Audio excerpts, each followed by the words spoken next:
The night was thick with an inky darkness, a velvet shroud that seemed to swallow the world beyond my car's headlights. The sound of rain pattering against the windshield added a layer of unease to the already eerie atmosphere. I clutched the steering wheel, my knuckles white against the leather, as I navigated the winding road that cut through the dense forest. My heart raced with every curve, every rustling of leaves that sounded like whispers from the shadows. I had taken this route before, a shortcut they said, but tonight it felt like a path into the unknown. The rain had turned the road into a slick ribbon, reflecting my headlights like a shattered mirror. The only comfort was the hum of the engine, a faithful companion in this desolate wilderness. I stole a glance at the dashboard clock, 2:47 a.m. What had possessed me to embark on this journey at such an ungodly hour? It was the urgency of family, the kind that compels you to drive through the night without a second thought. My sister had called, her voice a tremor, begging me to come to her aid. She had broken down on this very road, her car dying on her as she returned from a late-night shift.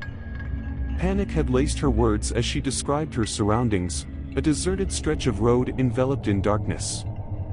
As I rounded another curve, my headlights caught a glimpse of something ahead.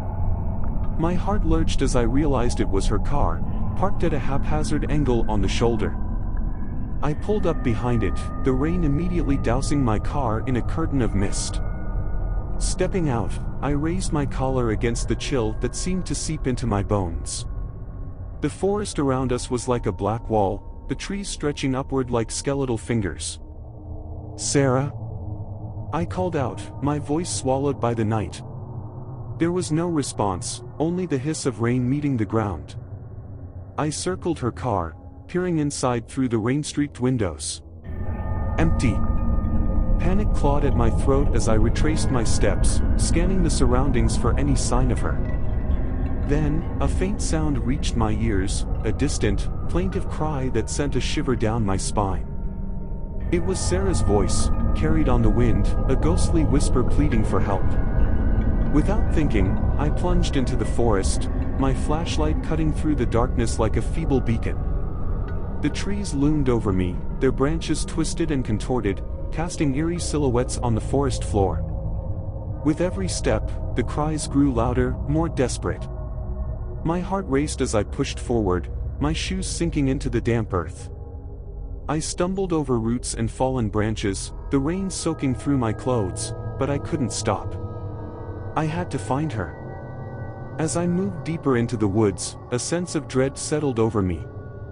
The cries seemed to be coming from all around, bouncing off the trees in a macabre symphony. A gnawing fear began to take hold. Was I walking into a trap, some sinister ruse meant to lure me further into this nightmarish landscape? And then, I saw her, or at least, I thought I did. Through the trees, a figure emerged, a pale, almost translucent silhouette. "Sarah?" I called out, my voice shaking. The figure stood still, its form wavering like a mirage. My flashlight trembled in my grip as I took a hesitant step forward. The figure turned, revealing a face that was both familiar and utterly alien. Its eyes were hollow pits, devoid of light, and its mouth stretched into a grotesque grin. It beckoned to me, its bony finger curling in a slow, chilling motion. A cold sweat broke out across my brow as I realized that this was not my sister, it was something else, something malevolent.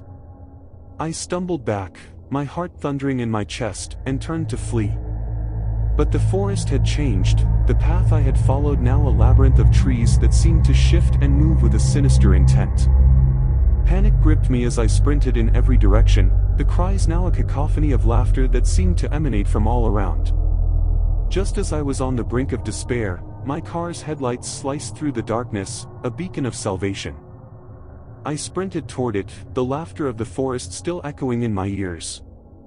I dove into the car, slamming the door shut, and slammed my foot on the gas pedal. The tires squealed as the car shot forward, leaving behind the nightmare that had almost consumed me. The forest retreated in the rearview mirror, the rain-slicked road stretching out ahead. My heart still pounded, my mind reeling from the horrors I had witnessed. As I sped away from that accursed place, I couldn't shake the feeling that the forest was alive, that it had a malevolent consciousness that had toyed with me. And in the back of my mind, I heard a whisper, a voice that was not my own, promising that the darkness would always be waiting, ready to consume those who dared to venture into its depths.